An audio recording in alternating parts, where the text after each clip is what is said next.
Yurak uchun eng zararli mahsulot bu mayonez. Yurak uchun eng foydali mahsulot bu lavlagi. Jigar uchun eng zararli ovqat bu qovurilgan kartoshka. Jigar uchun eng foydali mahsulot bu karamli salat.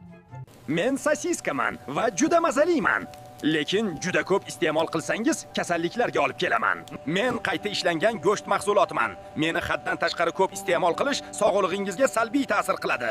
Men qovurilgan kalbasaman. Men stressni kuchaytiraman va immunitetni zaiflashtiraman. Men chiya urug'iman. Yurakka quvvat beraman, ichaklarni tozalayman va suyaklarni mustahkamlayman. Har kuni bir qoshiq iste'mol qilsangiz organizmingiz zo'r ishlaydi. Men kunjutman. Suyaklar uchun kalsiy, qon uchun temir, yoshlik uchun antioksidantlarga boyman. Salatga sepding, minerallar me'yorini olding. Men zig'ir urug'iman. Yurak uchun foydali yog'larga, ichak faoliyati uchun tolalarga boyman. Bo'tqaga bir qoshiq qo'shing, ichaklaringiz sizga rahmat deydi.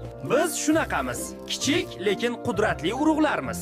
Qolgan ajoyib do'stlarimiz haqida bilishni xohlasang, obuna bo'l.